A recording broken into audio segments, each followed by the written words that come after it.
Guess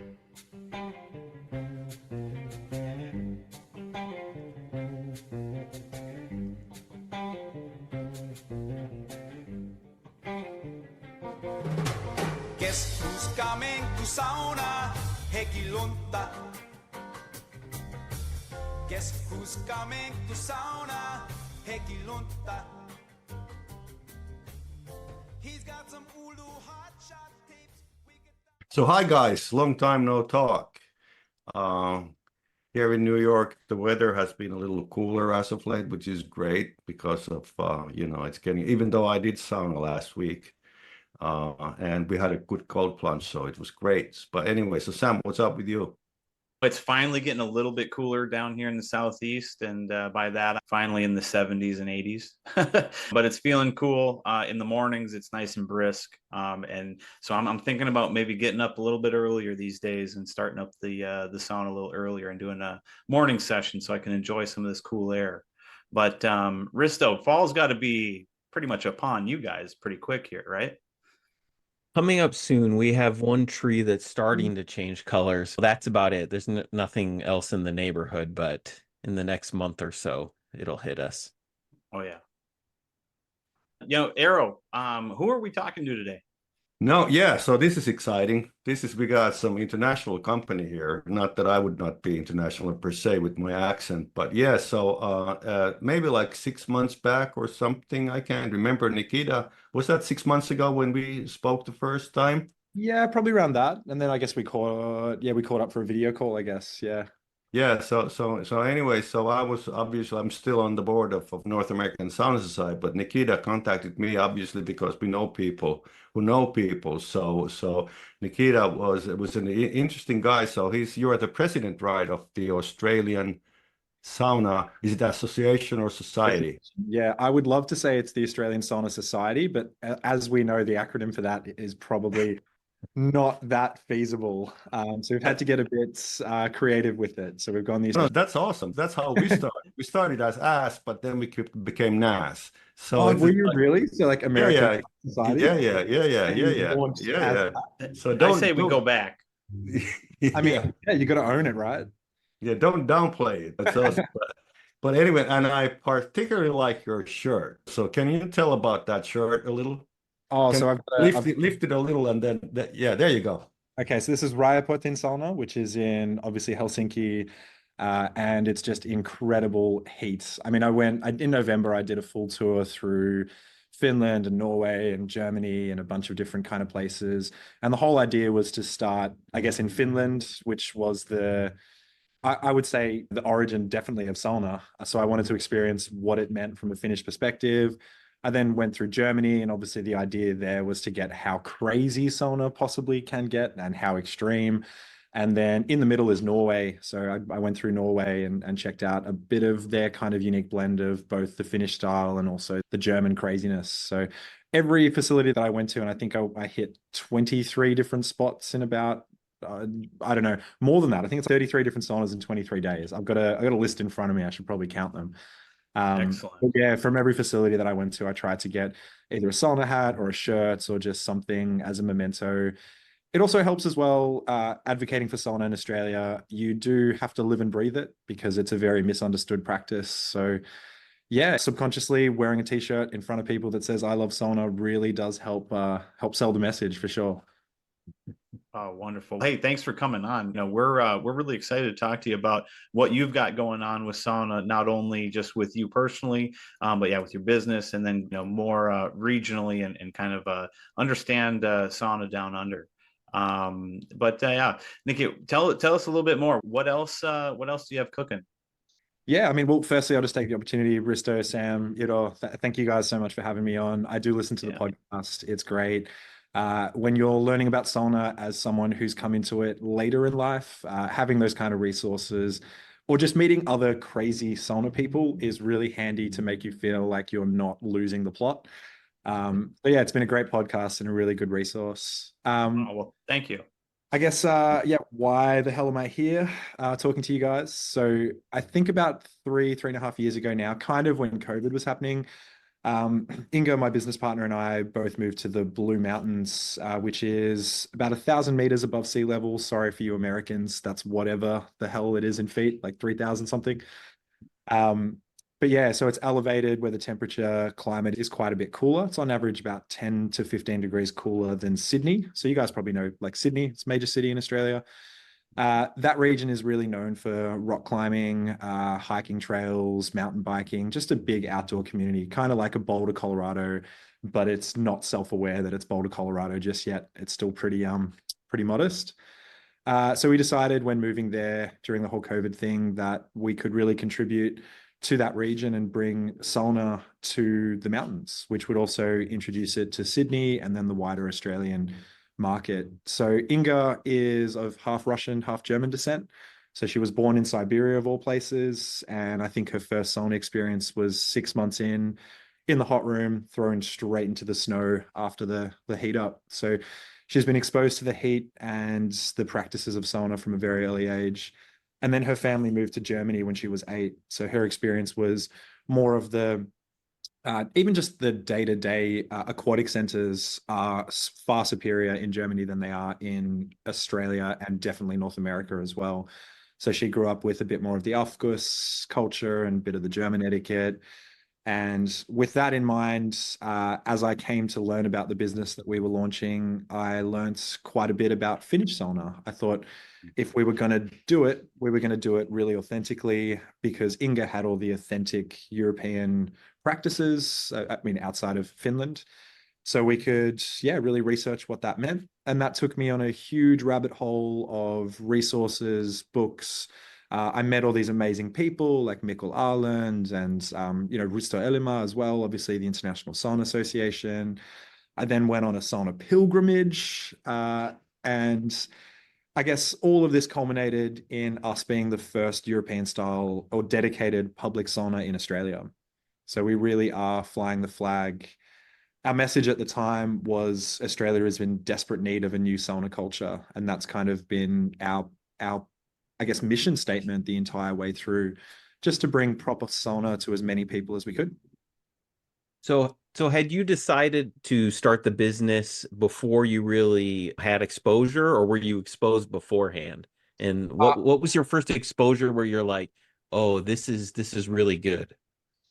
I would say first exposure when it was really, really, really good was probably my pilgrimage to Finland. I don't think walking into, I think it was, let me just have my little list here. Kotiharion was my first sauna. So that's the big one with the famous sign, the big red sauna sign. That was the first sauna I went into. I was jet lagged straight from Australia. I walked into that heat and it felt like I had just smoked a bong. Sorry to be vulgar, but that sensation was all encompassing and it just gave me this full body sensation of heat that I was completely enveloped and honestly in pure ecstasy.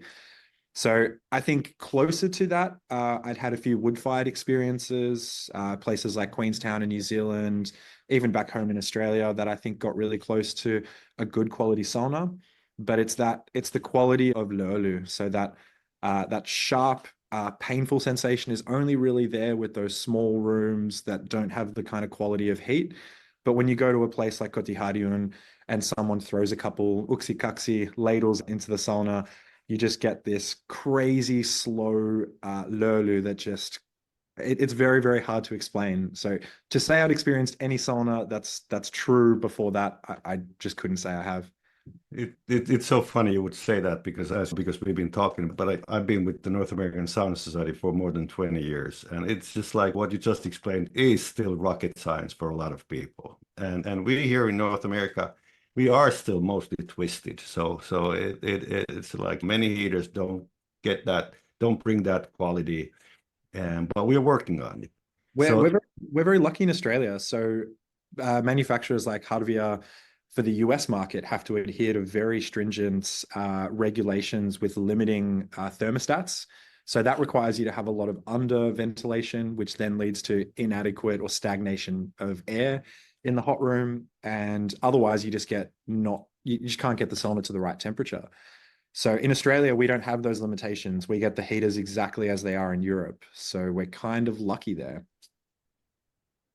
Is that the same? Is that the same standards in Australia as in Europe? Yeah. Okay. Because we are under the British, well, we are. Of course. Honors. Yeah. We are Yeah. Brits, and the Brits were part of the EU. All of our trade agreements somewhat stem from EU partners. So that's kind of how that's come to be. So you don't have UL to contend with. We have to baby. get on board here. Yeah. Very thankful about that. It means we can have the first sauna heater that we put in, the Heart of Your Legend.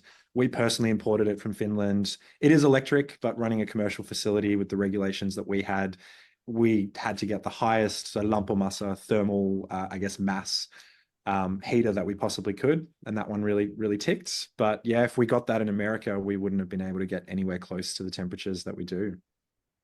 And what are we talking about for temperatures, just for people listening?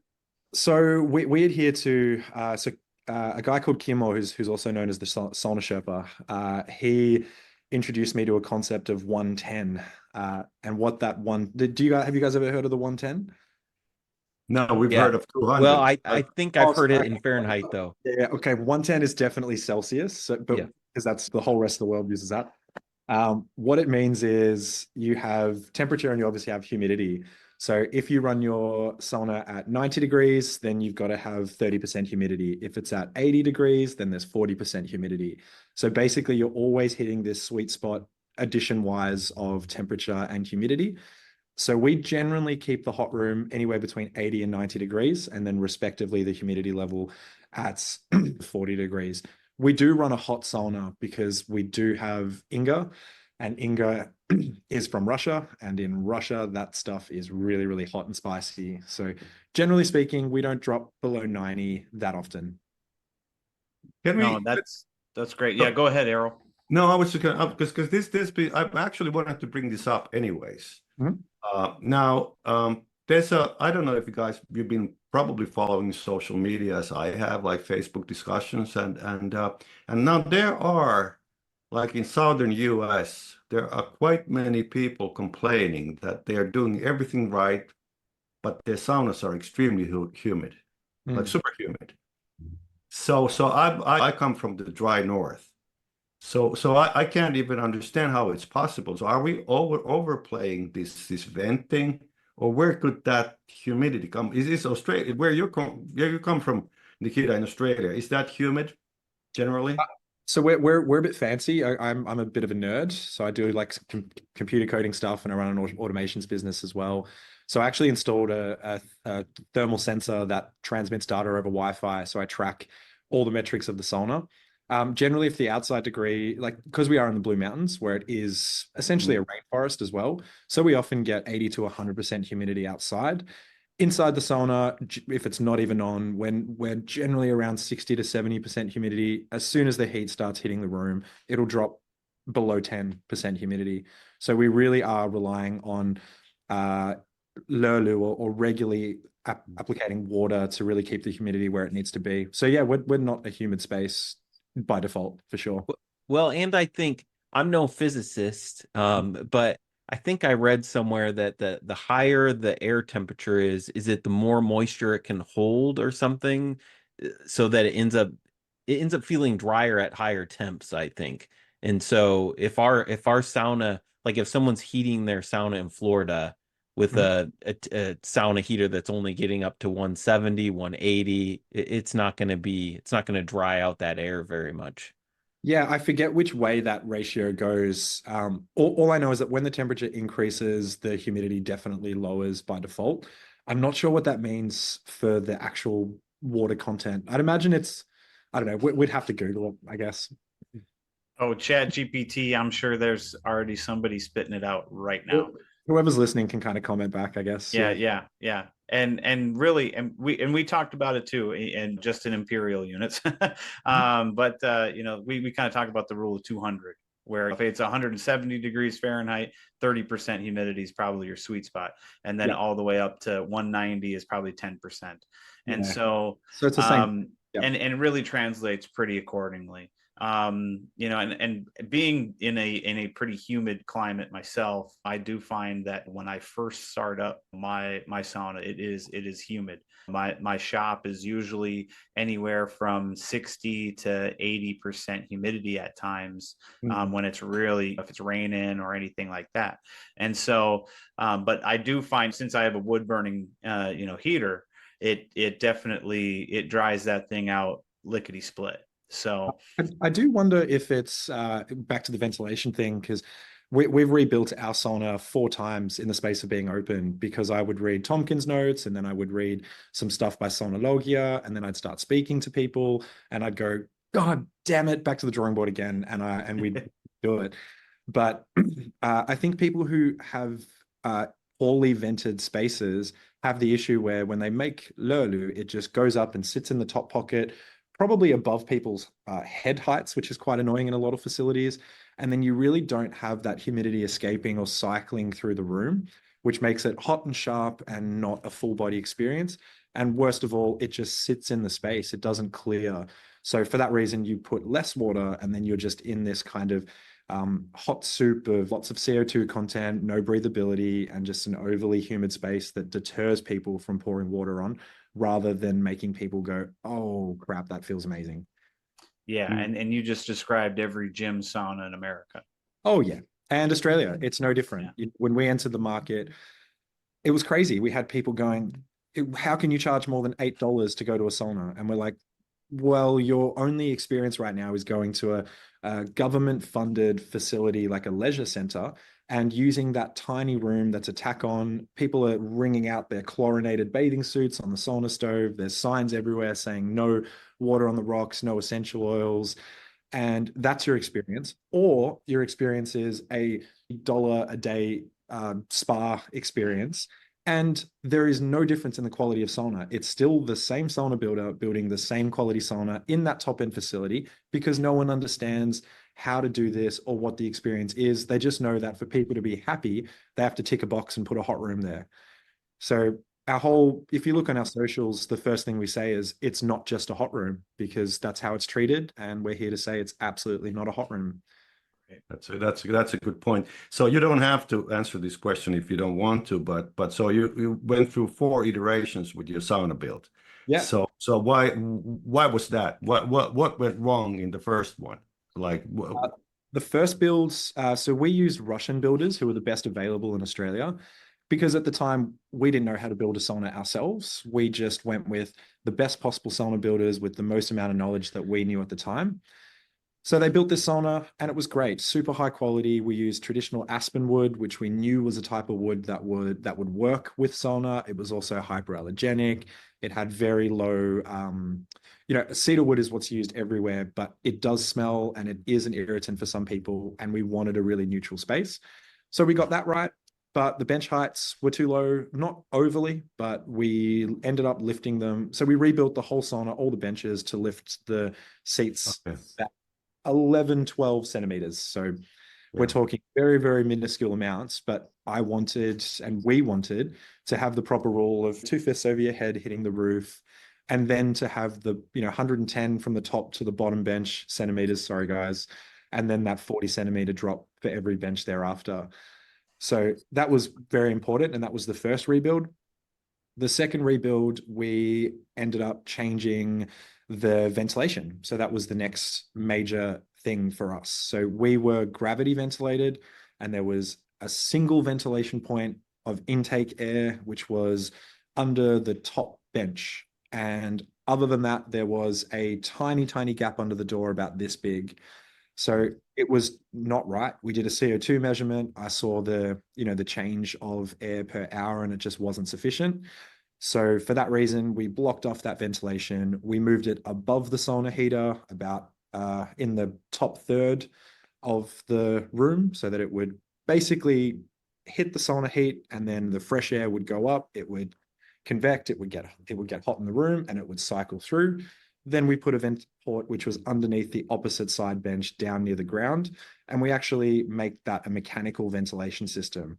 So that's now fed with a fan that's doing the right, I forget the term, I think it's CFM, don't quote me on that, but it equates to air changes per hour, I think, or something, whatever the terminology is. So we made sure that number was right, and instantly we had proper ventilated air coming into the space.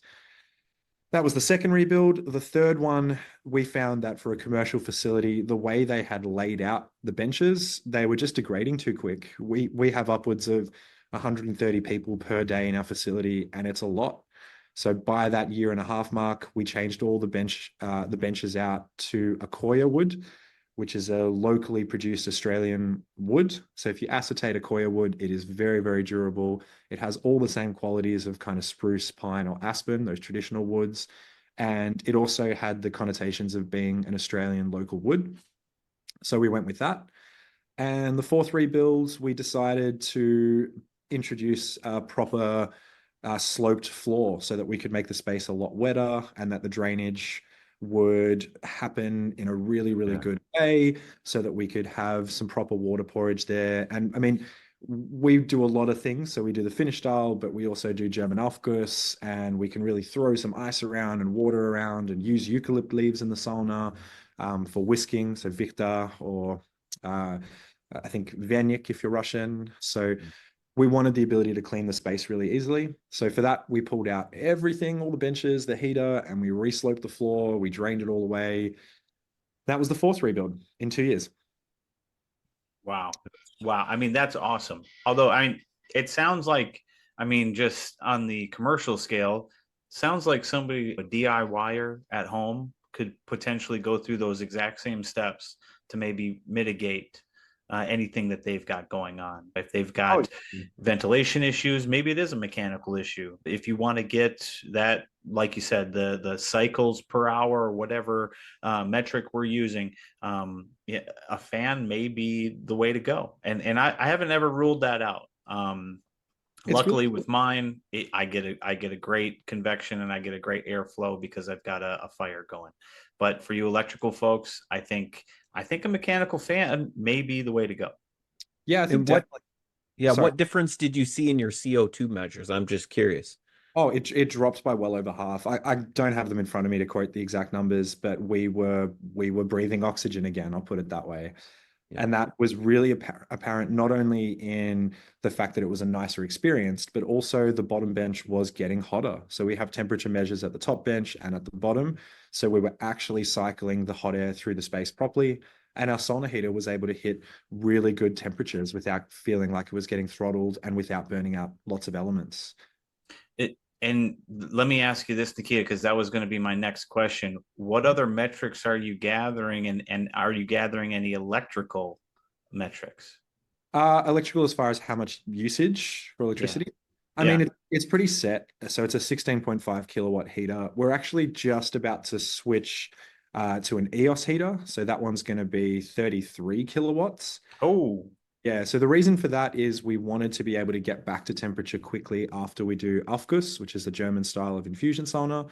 And the sauna that we have now, which we built to a very high Finnish standard, basically that sauna is going to become more of a smaller event sauna, so in that German style. And we're, with the expansion plans, we're building with the collaboration of people directly in Finland. So there's a sauna called Cultural Sauna. Tommy from there is helping out.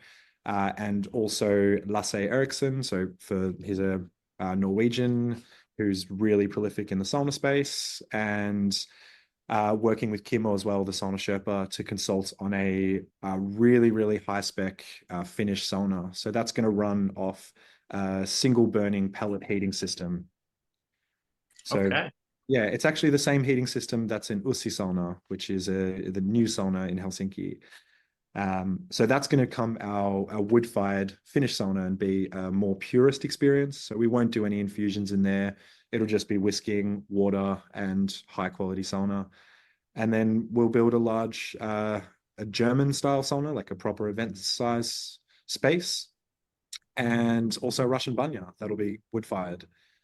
And we're looking at using Lumpa manufacturing for that. I'm actually going to meet with them while I'm in the US at the moment. They make some really, really good sauna heaters. Very cool. Very cool. Yeah. I want to ask one more question about then we're going to skip the technical part, but just like we were talking about that humidity. So I know that this goes too deep, but the venting part, so is it pushing or pulling or both? So mechanical ventilation always is used as an exhaust. I talk in absolutes, but that's just from my research. Yeah. The idea is that the exhaust will pull in fresh air by force. So there is a vacuum Yeah. in the space being created, and then fresh air will be propagated through. So you always want to exhaust the stale cold air that's hit the ground, that's very CO2 heavy. That'll get pushed out. Fresh oxygenated air will get pulled in through your ventilation. We also use a chimney style intake vent. So that creates even more negative space. So the idea there is that you have a pipe coming down and then it has an entry point into the sauna. So that's creating more of a tunneling effect as you're exhausting the mechanical ventilation. Yeah, a lot better vacuum. Yeah, correct. Yep. Interesting. Very I interesting. like that. I like that a lot. And Nikita, do you have any photos of that on your website? I don't have any photos of the technical side of it, but you can Sure. definitely see the sauna. If you check out our Instagram, we've started a bigger brand called Public Sauna Co. We're looking to enter into more areas of Australia and even New Zealand. And that's going to go under our bigger brand, which will be called Public Sauna Co. or is called Public Sauna Co. So Very if you cool. check us out on Instagram, you'll see lots of content, what we do, I guess why we do any of this and what we believe in. Yeah. Oh, excellent, excellent. Yeah, we'll make sure to add links to that in the video here. Mhm. But no, Nikita, what with you're building every aspect of sauna, and it sounds great. What is your favorite? I mean, what if money's no issue? Are you going home to a wood burner? Are you going home to a big old banya? What would be your favorite? What do you guys think? Yeah, I think the ultimate sauna experience for me, if it's just for me, is going to a very, very large thermal mass wood-fired sauna. So I think a lot of people go wood-fired, great, and they've got their cabin sauna at the back of their house. That is better. But for me, you've got a few issues there. You've got the direct radiant heat from the sauna heater itself, which can often hit your legs, make you feel a bit uncomfortable. You might need a towel, might kind of feel a bit singy. And also the Lurlu in a smaller space with the wood-fired heater, it can be quite sharp. Still nice, but still a bit sharp. And I think often the kind of wood heaters that are released don't have big stone baskets. So unless they've got a lot of metal to them, they're not really ticking that lumpomassa, the thermal mass quantity. So you really want to have lots of big, heavy materials in your sauna, which is why all these kind of post-Soviet kind of Finland, all these regions, Estonia, they were built as these huge concrete rooms, which themselves take forever to heat. But once they do, the constant thermal heat that's coming from all around you, it just can't be beaten. Yeah, So, yeah, that's true. That's No, I really like that, and that's why I personally built a brick surround for where my heater sits. awesome. And because that's actually pretty much cemented right to my foundation in my shop, which is also a big concrete slab, it takes forever to properly heat up, but once it does, it'll stay warm for days. And it's nice too, if it's your own private one like that, and it does take a while to heat, it just encourages you to make it more an epicenter of your lifestyle. Get your friends around, family time becomes sauna time. And I think all of that, from the moment you start, Glenn talks about this a lot, from the moment you get a piece of wood and you start kind of hacking at it and you get all your materials prepared and you've got your logs there, I think it puts you in a mindset of true wellness and creating some space for yourself to just enjoy the good things in life. So I couldn't have said it better myself, because that's exactly how I view my sauna routine. Oh, that's really cool. Yeah. We should see if we can, separate aside, I'm sure we can chat about this, but yeah, I'm in the States for a bit, so I want to try and meet up with you guys maybe and get a sauna in. Oh, 100%. If you get down to South Carolina, you've got a spot. Awesome. I don't know the States well enough, but is Columbus near there, or is that crazy? Columbus, Ohio. Columbus, Ohio. Yeah, you're looking, that's more probably right in the middle of all of us. Gotcha. Yeah.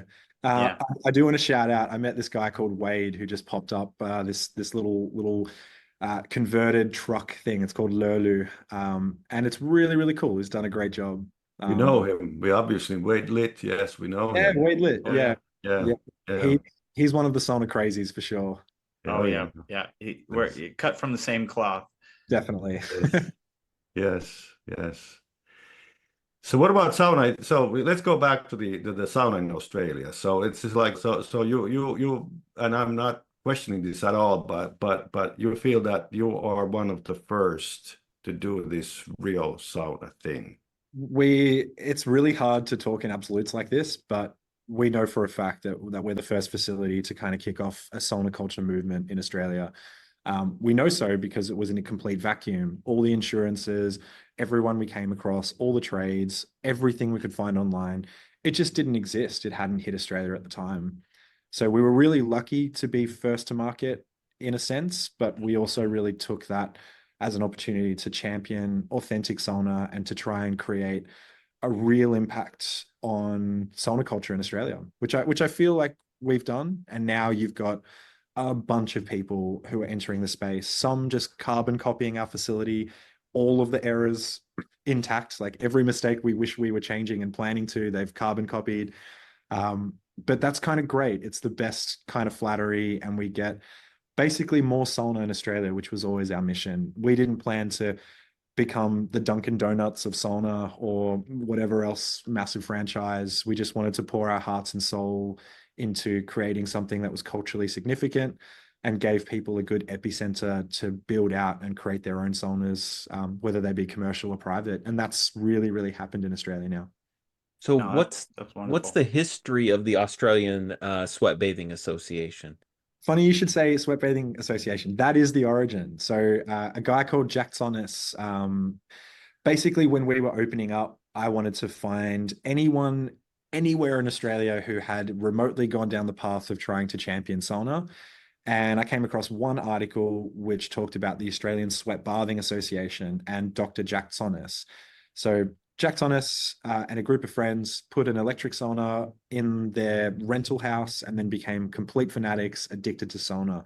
From that, they wanted to try and get people interested in sauna as something that is a dedicated environment that can take a bit of time, that can have water on the rocks, and all these kind of things that we're now talking about. And unfortunately, that was in 2017, and no one was prepared to hear it. It was pre-COVID. The movement wasn't there. Australia wasn't there culturally, and it kind of had a bit of an impact, but then mostly fell on deaf ears. But we did manage to find an ABC, so that's like our big public newspaper and broadcaster. So their article, which featured Dr. Jack Saunas talking about the Australian sauna movement. And from then, I tried to contact him everywhere, every email I could find, and I just could not get this guy on the phone. I thought he might have just moved to Estonia and just gave up on the whole thing or whatever it might be. But eventually, about 6 months after being open, he contacted us back and we got to talking, and he was great. He was completely burnt out with trying to advocate sauna. He'd kind of given up, unfortunately, but the passion and the zest for it was there, and we hit it off like a house on fire. And from there, we ran the Finnish embassy's open day. So they have a sauna, as every Finnish embassy does across the world. They have a sauna there, which is imported from Finland. So it's a really high quality sauna. And we ran that day together, so exposing lots of people to sauna. And he taught me a lot about what the Australian Sweat Bathing Association was about. And from there, recently, when I kind of met with some of these key people like the International Sauna Association and Lasse and even Eero, and became more passionate about advocating for sauna myself, Jack's kind of handed over the lantern with respect to the association. So the Australian Sweat Bathing Association is there in spirit and kind of holds a bit of a presence, but the Australian Sauna Association will be the official representation of Australia with the ISA. And with that in mind, we've chosen to make it more focused on just sauna, in line with a lot of the other associations that are out there. And yeah, so Jack will be an honorary member of that, and he'll be involved in quite a bit and has been super helpful to date. So yeah, it kind of, I guess it's just hitting its next iteration from where Jack has taken us. Oh, I see. So I thought it was the same organization, but this is kind of a newer organization, kind of the spiritual successor of what Jack was working on. Yeah, exactly right. So this will be, yeah, I guess just some new blood in the space, new passionate people. Yeah, and it's been really good to collaborate with a lot of the new emerging players who are really passionate about sauna too. And it is a pretty surreal experience for me to hear people from Australia say, "Hey, I heard your podcast with the Finmark brothers," or maybe they'll hear this one and start taking that on board and getting really passionate about the space as well, because I can't do it alone. As yeah, it's No a one big can. no, exactly right. Yeah. Oh, one, yeah. So, do you, well, we have a huge issue, basically, not a huge issue, but we have a problem. We got many problems when it comes to this sweat bathing thing and people not understanding this. Well, you mentioned this Finnish word, lämpömassa, and you mentioned löyly and all these words. So, have you come across a way to like call, what do you call these hot boxes that are sold as saunas?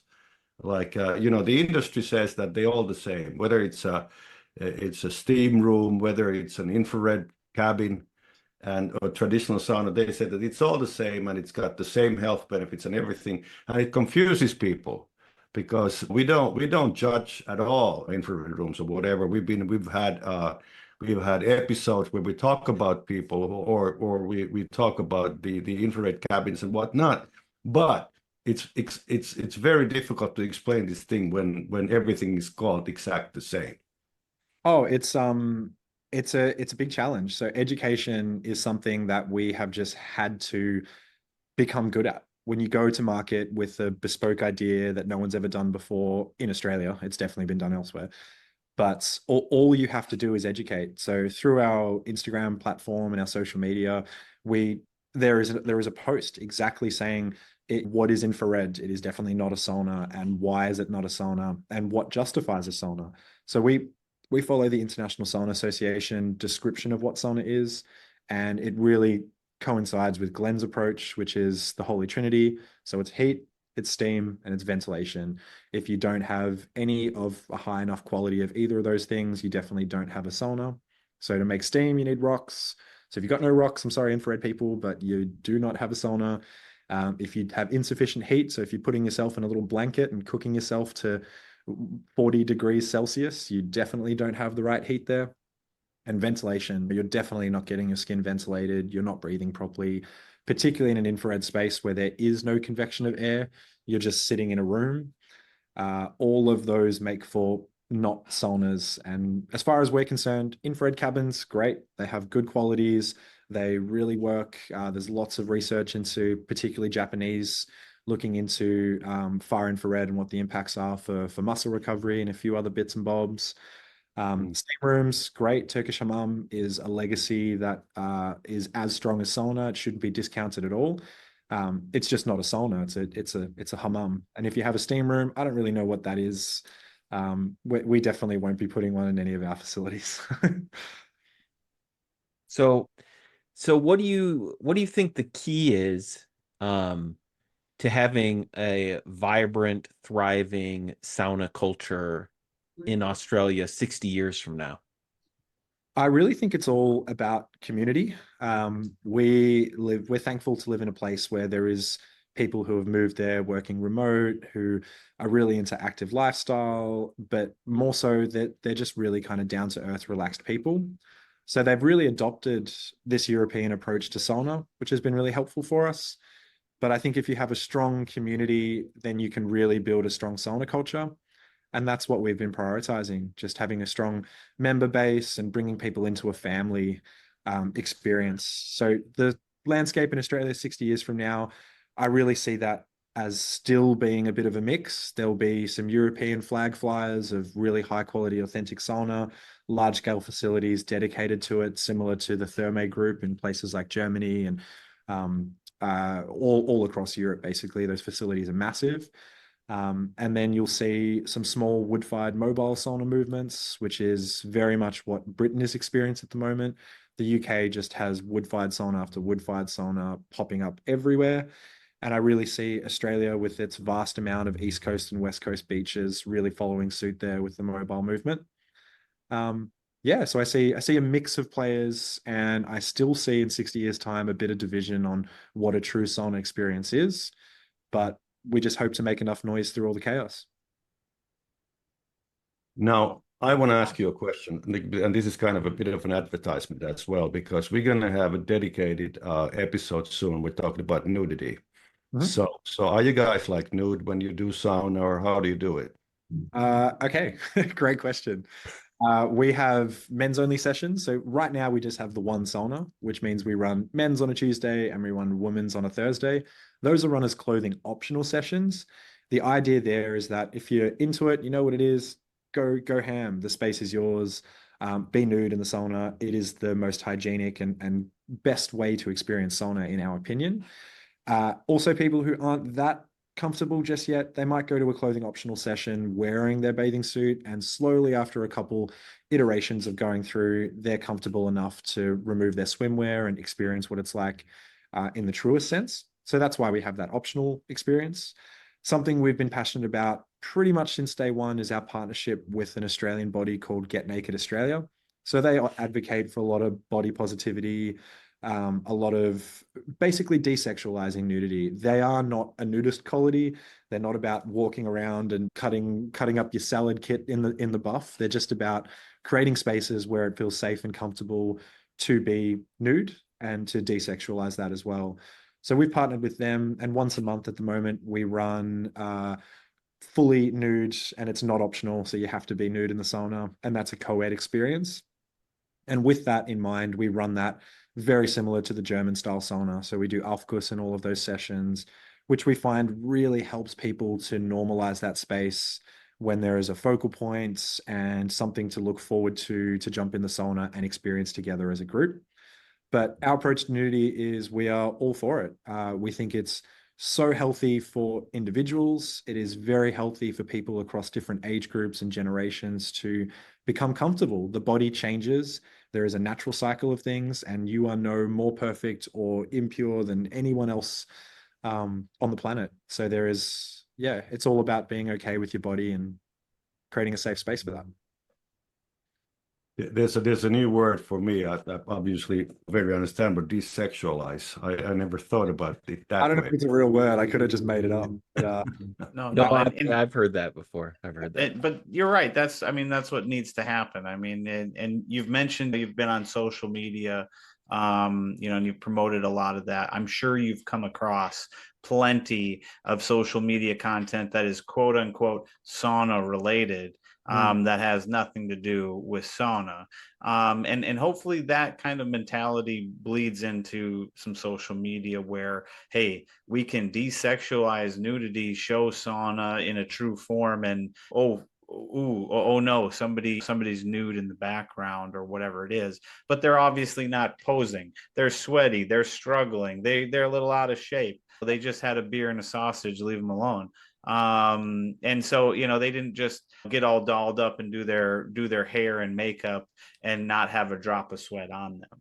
well, that's something we've always done through our socials. So we don't stage it. We don't spray people with bottles in a lukewarm room and go, okay, now have your makeup look perfect and your hair all did, right, or like your best bikini.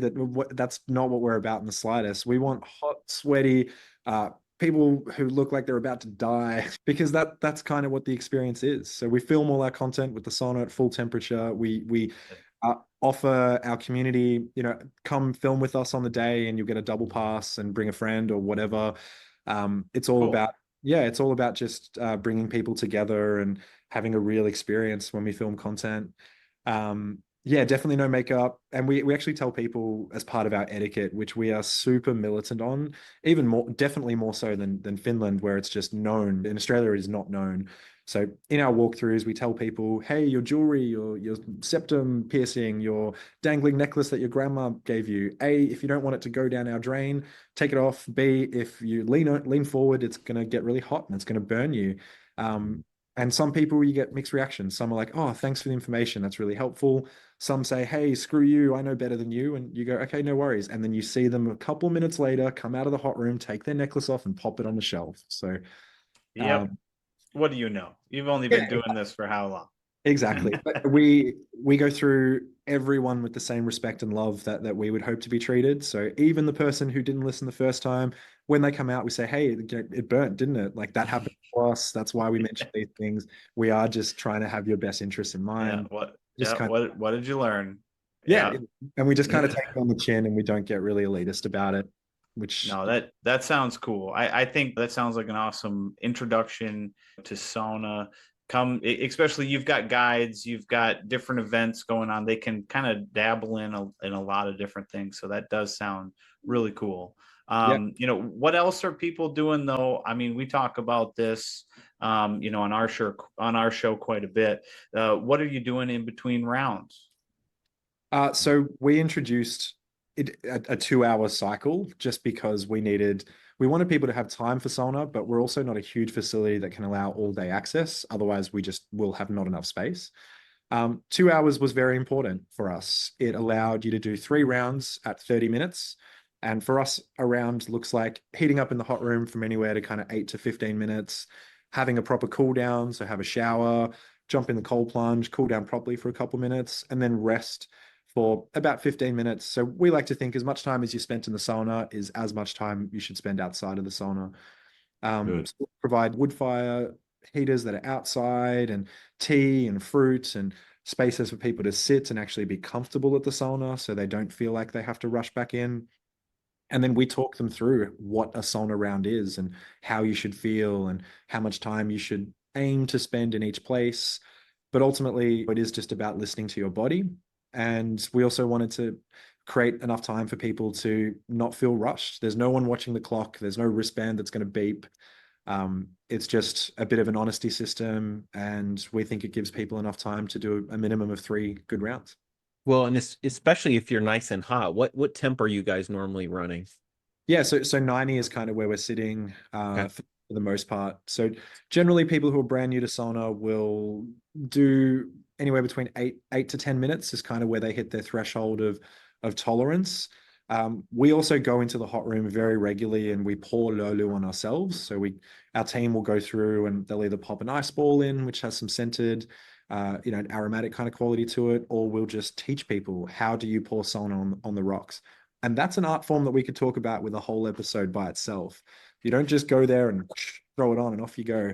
You slowly pour, you create soft steam. If you pour in one spot, you're going to get it through the sauna heater and create a more enveloping steam. Or if you want it hot and sharp, then you kind of hit the hottest parts of all the rocks. So we try and take people through that as well as safety and not burning your arm or burning your hand. No, absolutely. I mean, and I think all good, pro seasoned sauna goers have, probably have a line across their hand somewhere where they learned that lesson the hard way. I mean, I'm still learning lessons. When I was just in Finland and I went to a sauna, I didn't know it was my first sauna experience. So I just went in there, and when you go into a sauna in Finland, because everyone is sitting and quite far away from the heater, it's very polite to offer lolu to the room, which is what I did. And me and my little Australian whatever, I said, would you like some lolu? How many? In the best Finnish I possibly could. And I went to pour the water on, but I just went to pour it slowly directly over the rocks. And someone said, no, no, no, no, no, no, no. And I'm like, oh God, what have I done? And there's a bucket which has a small hole, and you need to pour the water into the bucket that's on top of the rock so that the ash from the sauna is not permeated into the space. So all people, pour water into the bucket, and then they'll move the bucket around to actually move it to a new spot where it can create new lolu. Yeah, that's great, because honestly, I was wondering about that. In a smoke sauna, how are you not getting a bunch of gunk and soot flying up in the air? But yeah, if you've kind of got a specified spot that's good and hot, get it cleaned up, maybe with one smoky round, and then focus on that and being able to use the bucket as a funnel.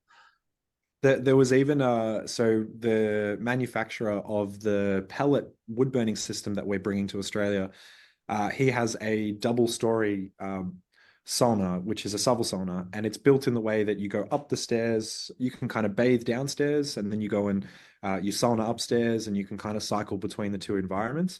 And also that creates a very good pocket of heat for the sauna goer to be in. But it does present the issue of how do you pour water on the stove. So he actually created his own funnel system, which channels from the top bench. You pour water into the funnel and it goes all the way down to the sauna heater and has nozzles cut into the bottom of the pipe, which spreads the water out onto the sauna stove, which I thought Oh, was just super cool. awesome. Awesome. Yeah, That's I need to build one of those in my sauna because I have a 2-story sauna. Oh, amazing. So it's hard to reach the rocks unless there's like 2 seats that can then reach the rocks from down through the hole. You'll have to hit me up afterwards, Risto, and I'll put you in touch with him. And his sauna was actually rated the best sub sauna in Finland, I think, a couple times in a row. Ooh, Um, nice. Cool. he's based in Loema. I'm not sure if that's how you pronounce it. yeah, that's Loima. That's perfect. That's Yeah. perfect. Well, That and you mentioned bathing in the sauna. So we've kind of touched on that a little bit Hmm. with the nakedness. That was sauna was originally a bath. Hmm. And so that's not usually practiced very often. But I just wanted you mentioned the word, so I thought I would jump in here real quick and do our ad for the episode. We partnered with Creamy Soap. It's a small soap company out of California that makes pine tar soap, which is great for bathing in the sauna. Yeah, and they make a lot of other great soaps too. I mean, if you name the scent, they make it, and it's artisan, handmade, high quality stuff. I wouldn't I really couldn't recommend it more. As somebody who's used, really cheap dollar store brands before, chemical smells, whatever, you get your reactions, it dries your skin out. No, this stuff is great. It smells good even when you're not using it. I almost almost wish I could just melt it in one of those candle melters. I'm sure I could do that too.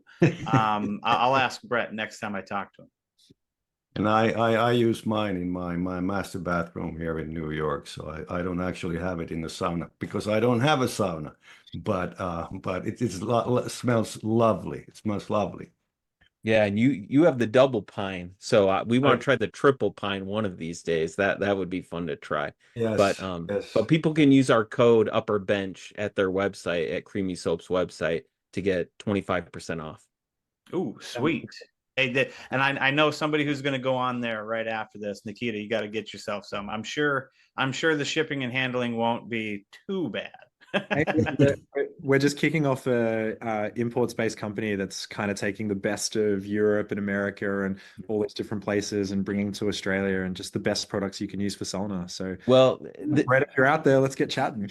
yeah, and you should talk to him because after we got into sauna, like we used this soap before we ever started a podcast or advertise it. Our family used like a bunch of different kinds, and then we picked the one that we liked the best. So it's Yeah. pretty good Yeah, quality. the tried and true. Yeah, I really do. I can't recommend it enough. But Nikki, do you guys? You said you had some good drainage in your current iteration of your sauna. Are you guys pouring water over your head and letting it rip? Not necessarily in this sauna. You've got to understand that like it's a 35-person sauna, and generally speaking, we're going to have pretty close to 35 people in there. If everyone's doing a personal bathing episode where they're scrubbing down their legs or getting all the hairs out, it's just going to lead to a pretty degraded environment. And hygiene and I mean sanitation is utmost when it comes to a sauna experience. So with that application, it is very much a no bathing zone. It's all about getting in there, enjoying the heat. But like I said, we are looking at creating the double story situation with a proper Finnish style sauna and looking at that Rajaputin model of having 2 stories, a readily available water source down the bottom that you can bathe with is something that's very, very interesting to us. And when it's done in that way, you have a clear zone for both. I think a private sauna where you have just your family and friends, you can create more of that experience, but no one really wants to watch someone have a shower right in front of you if you're trying to relax. So we try and prioritize that experience. We understand it's not fully authentic, but there's also saunas throughout Finland where you couldn't walk into even some of the very, very authentic ones, like I just said it before, but I've forgotten. Kotiharjun. I didn't see anyone wash themselves there. People go in, they sit in the sauna, they enjoy the heat. So I think it's very much you go to your cabin sauna and that's where you bathe. But in a public facility, I think there are some different rules that apply. Oh, 100%. I don't think I would ever really think about bathing, Yeah. soap and scrubbing down in a public sauna, but definitely in my own for sure. Yeah, it makes for, I think, such a nice family experience as well.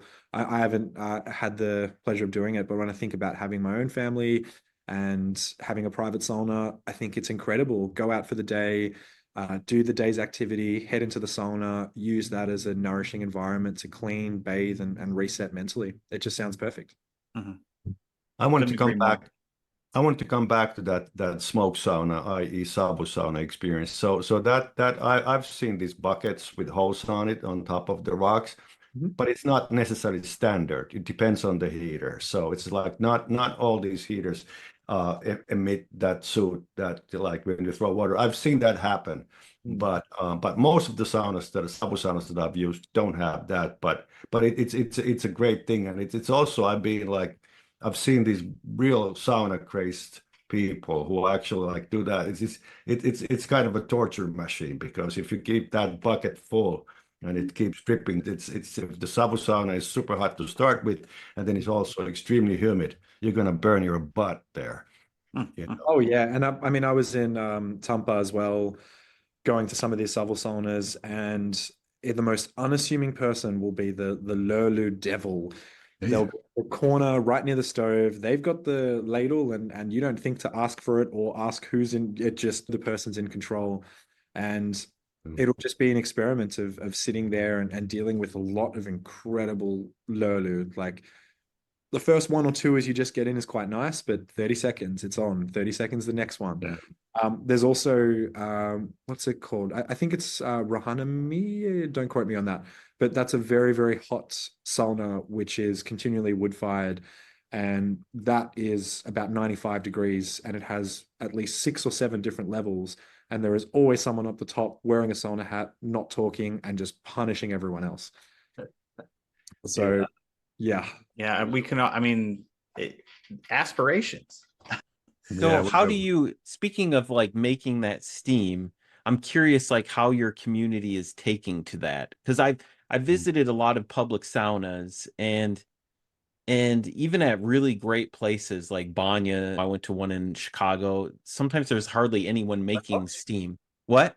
Was it Sweat Lodge? Chicago Yeah, Sweat. Sweat Lodge. Yep. Oh, place is awesome. Yeah, it's very good. Actually, we're going to Toronto in November. We're gonna check out a bunch of Banyas there. Oh, awesome. Yeah. But but sometimes I go to these places and there's not really anyone making steam. Um, so that's my brain is always there is like how do you make that culture where people are in the hot room and they're not just sitting and sweating? I think in a way, I'll try and describe it. About 6 months into opening, I walked in one day, and on all our benches where it's resting, there was just everyone was wearing our robes and they were wearing our sauna hats. And I just went, oh my goodness, we've created a cult. Um, and I think that's kind of culturally what you need to do to instigate a bit of a change. Not that we're actively trying to make a cult, but I think through being really positive about sauna and what it offers people, as well as having a really affordable membership base. We've got all these people who the first time they wouldn't have put steam on and they wouldn't have known how to do it. The second time they were too shy. The third time they just kind of weren't sure and they did a tiny little bit. But through exposure, it's normalized. And then once these people have adopted these practices, sometimes I walk in and I see a regular who's been to our sauna for the last year and a half pour water perfectly, ask people if they want lurlu and say the word lurlu. They go outside to rest and they say, hey, how did you find this sauna? And they'll pronounce it properly. And all of that just kind of blows my mind. But that's the kind of, I think, practice that's needed to create cultural change, because it's not just a single person or a rule book that's dictating how you need to do things. It's just inspiring people by connecting them to the cultural relevance in Europe, as well as kind of showing exactly what the benefit is in pouring steam a certain way, or in creating lurlu. It just works after time. Wonderful. Yeah, it's so funny to hear what you said because obviously, again, this is music to my ears. But I've always had a problem with that word "lulu" because you're doing pretty well, but most people don't. Yeah. But maybe that's needed. That we just have to learn. I mean, we have to teach all the people to say pronounce "lulu," and then we're there. then we are like finally there where we're supposed Yeah. to. Well, look, we try and, I mean, we use that term because it's just beautiful to have a word that just exists for a very specific application. It just feels right. Mm. But we do try and introduce concepts as easily approachably as we can. So, for example, when we started doing Aufguss, we didn't say, here's Aufguss, it's weird and wonderful. We called them steam sessions. And from steam sessions, we then relabeled them as infusion sessions. And now we're kind of getting people across infusion being Aufguss. And that's that pathway that makes things a little bit more approachable as you go. The last thing we want is to say, come here and our way is the purest. And if you don't get it, there's the door, because that's just going to have the exact opposite effect that we're trying to achieve, which is really welcoming and being excited so that people want to be a part of the space. Really sounds like we need to get down to Australia for the next trip. Definitely. Well, when we open up the expansion, you guys got to come check it out. Hopefully get a stamp of approval would be nice. 100%. After all, it's next door, so why wait? Yeah, exactly right. Super close for you guys. It's my fault probably, but people complain. I really don't get this myself, but we sort of try to keep these episodes like 1 hour, but then people say that we should talk longer. But I don't know whether we should start wrapping up here. It's the problem obviously always is that at least I feel that once again we just scratched surface here. So there's so much more to talk. Oh, But absolutely. Absolutely. And Nikita, I mean, really, this has been a great conversation. And, the things that you've talked about in your dreams and aspirations for sauna in Australia, they are absolutely lockstep, in parallel with what we would love to see more people do here in North America. And the way you talk about it and the way you approach it, it does sound like something that is approachable, for an outsider that doesn't know what sauna is. But it does sound like a positive thing when I hear and see what you guys are doing. Well, yeah, I think that's kind of the next stage for our journey with sauna. And it's why I explained before, we could just be franchising this model and carbon copying it and just printing money, but it really is not about that for us. We've got a facility that caters to us and when we can exist off and we can continue to grow. But the next chapter for me personally and for those involved, it's the Australian Sauna Association. And the challenges there are really, really big, and they exist in North America as well. So things like access to insurance with underwriters who understand what sauna is and what the risks are truly, that's just not there. And then you've got things like councils who would rather say, not in my backyard. I don't know if you guys use that same expression, or they would just be risk averse and say, well, oh, that sounds lovely, dear, but that'll be for the next council. Why don't you try it the next one? And all of that mentality is based off not having a collective group of people who are rallying. And I cannot think of a single thing that is more valuable to people's health, both mentally and physically, than sauna. And it's intangible to me that places like councils or even businesses would have any opposition to sauna growing or being in their neighborhoods, because it's the catchphrase we like to use is sauna makes people happy, and it truly does. So the next chapter for us is really advocating for council access. It's advocating for insurance. It's throwing events where people get to engage with sauna and make a makara. And is that right? Yeah.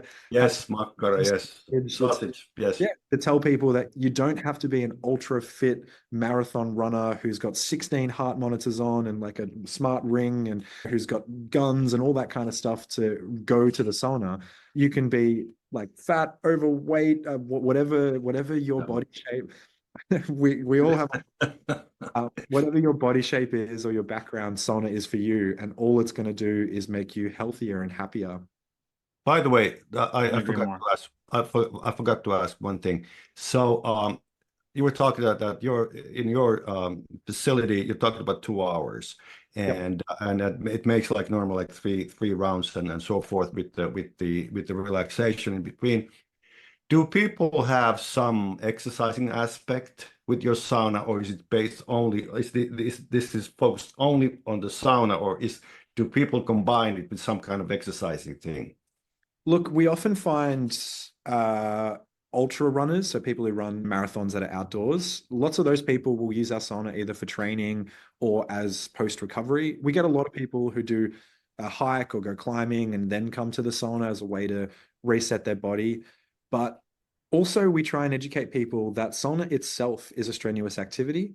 And we often get a lot of people who don't understand that. So they'll come off the back of a 55-kilometer, again, I'm sorry, imperial people, 55-kilometer marathon, and they'll come to the sauna and they're dehydrated, they've got no salts left, they're letharged, they're delirious, they're completely broken down, and then they put themselves in a very hot environment. And often they're underweight because they're not eating much in the lead up to the marathon, or they've burnt a lot of energy. And then they end up fainting, and then they're a liability for us. I mean, that's not all, but it is very good to, in our opinion, uncouple the need for exercise in order to sauna. That's come from gyms and franchise facilities that go, okay, this works perfectly. And it does. There is a symbiotic relationship, but I think it needs to be treaded a bit more carefully than it currently is. But you don't have people like we do who go the pre-exercise fully clothed. Oh, no. We don't allow any of that. So if you walk in with a mobile phone, someone's slapping it out of your hand. If you try to go in with yoga pants and joggers, someone's going to maybe slap you in the face. I mean, we haven't done that yet, but I'm not going to rule it out. We like to explain to people that sauna is all about wearing as little clothing as you're comfortable with and deconnecting from technology completely. Have a chance to talk to someone. It's kind of like the new pub for us. Yeah, we can't be welcoming to everything. Stuff. I wish you guys could meet Inga at some point.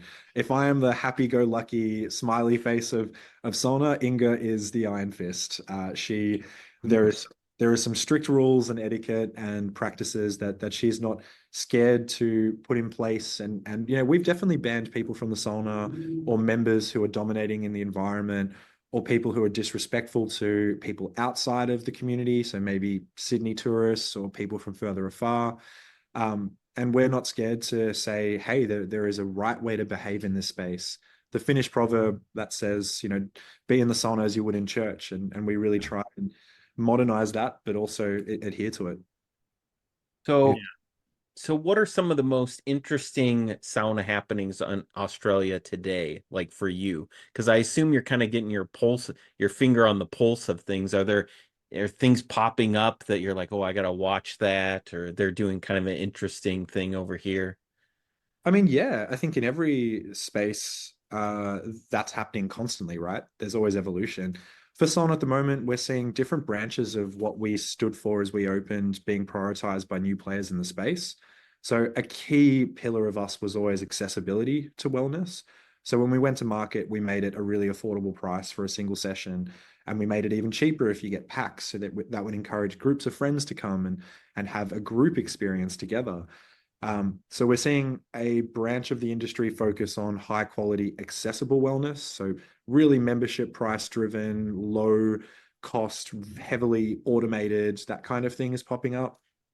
And then we see some people building some high quality mobile saunas that kind of look at that private experience or more of an intimate kind of space being prioritized. And then we have, just a lot of people carbon copying our exact model. So if we do something, they do something. And if we do the next thing, then they do the next thing. And that's kind of cool. And I think the one that we haven't quite seen, and that's why we're trying to be it, is this kind of Therme group approach of a large, dedicated, all-day access facility, which prioritizes lots of different sauna experiences and creates, I guess, like a playground environment for wellness. Yeah, absolutely. And we've talked to a few of those guys, and there are some expansive facilities that our North American audience really probably doesn't have a good understanding of, but maybe someday they will. But yeah, those are pretty intimidating to those that are might not be new to it, or that are new to it. It could be a little shocking. But No, Aero Risto, what are we missing here? What are we missing from Australia that we should be implementing up here? That's a good question. We've covered quite much here, and I think it's the I think you know I what interest there again, there are many things that I've been very interested in during this discussion. The one thing is that I hope that you guys in Australia are in a better place than we are here, because the North Americans do have a strong understanding about sauna, albeit it's not the kind of understanding of sauna that we crazies have. So it's like, again, we've been touching this, but it's not about the steam rooms. It's not about the infrared. It's about the sauna in itself, what it is and what it gives. So you have like a you kind of sort of like an empty canvas that you can start building on maybe, and we don't have that luxury, and hence it's very important to hear what you speak, because you've been not only speaking English, but you've been also speaking our language here. So Yeah, I mean, it's a definite challenge. We do have a lot of, like you mentioned, people who understand or think they understand what sauna is, or sauna, oh yeah, go to the sauna, mate. We get a lot of that, and that's fine too. We treat that as a starting place to then educate people, and it's our job and our team's job to, from the get-go, as soon as a new group goes into the hot room, bring in some essential oils, bring in some fresh eucalypt leaves, pop them on the stove, create a sensation that is so removed from what they understand sauna to be that their mind is just blown. And then from that point forward, they're fully on board. They understand, and it's in their bones from that point on. So it is a constant challenge. I can't begin to tell you how many times we've had a group of young women or men come in, and they have a preconception of what kind of experience they're going to have, and they've all got their smartwatches on, and they're all ready to kind of carry their huge ass water bottles in there and really dominate the space and talk about the game last night. And it's our job to really create a multi-sensory experience that takes them away from what their preconceptions are and gives them something really bespoke. Which, if I was going to comment, and I've been in the States quite a bit with my other work, and I always go to any sauna that I can find, it's a real lack still in North America. I think there are lots of Russian banyas, which I've stopped Googling best sauna near me in America because it doesn't exist. You got to Google banya, because that's the closest good heat you're going to get. There's heaps of Russians here, Ukrainians, and that is the highest quality heat that you can get, I think, at the moment. And you do have a couple players. Shout out to Tality Wellness. I think they're doing great jobs. They're up in Canada, which I know is not North America, but in the kind of sphere of things here as an Australian. And I think it's starting to emerge in North America, but there isn't that kind of large scale facility outside of maybe Washington Baths that's prioritizing high quality sauna heat. Oh yeah, in the Finnish sense. Well, I like that you're focusing on the brick and mortar, that physical structure. That there's something important there. I talked about the 60-year question. I think the brick and mortar has a better chance at the staying around for the 60 years. And next time you come to North America, like, message me before you come. I know some like old school brick and mortar places that have been around for a long time that a lot of people don't know about. Well, I'm here for a bit longer, so expect that email. It's coming. Okay. Yeah, definitely. But I also like, you mentioned the education piece. We can't overemphasize that, I think that's key. And then educating people at your facility, so you create a culture, and then that culture educates people after that. That's super important.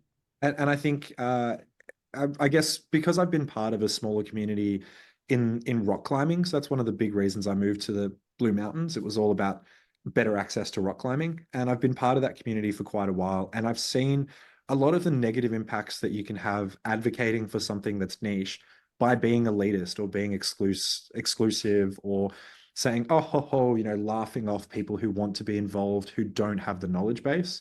And I see that a lot playing out. You mentioned the forums before. I'm sure we're reading the exact same forums where people just say, oh, it's crap, whatever you spent $60,000 on, you're useless and you'll never understand it. And that kind of behavior or self-down talk, it has the real ability to negatively impact a community and just make it inaccessible to the masses. So you can really advocate for things in a much better way. And that's what we're really trying to do with both the ASA, the association, and also our brand of sauna.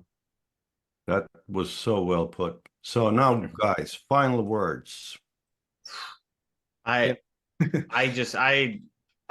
ready to go. I think we extend to Toronto. We'll do an international tour. No, I think Australia is on the right track. I mean, from what I'm hearing, Nikita, I'm so glad that you've kind of taken the reins and are running with this thing. And it sounds like you're doing it in a way that is both respectful to the community as well as the culture and the heritage. So I really do. I want to thank you for coming on and sharing your story. I know it was just that was just the first beer of many. And so I'd love to have you back on, and I'd love to continue talking. And if there's anything that we can do for you from over here, we'd love to help out. Awesome, guys. Yeah, I mean, it's just so lovely to be on a platform where other sauna crazies, as I'll put them, are listening in.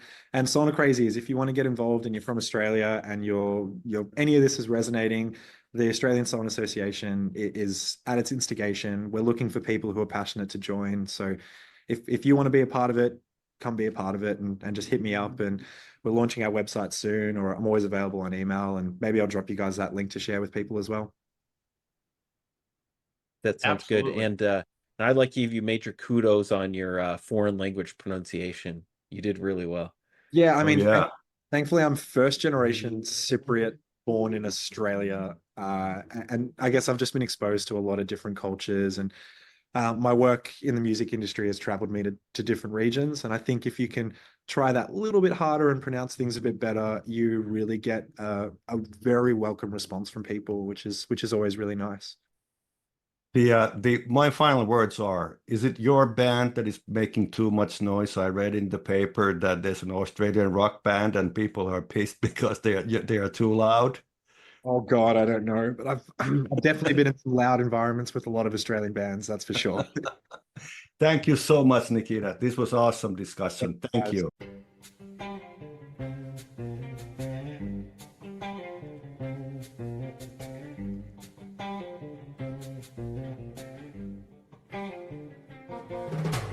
Guess who's coming to sauna? Hekilunta. Guess who's coming to sauna? Hekilunta.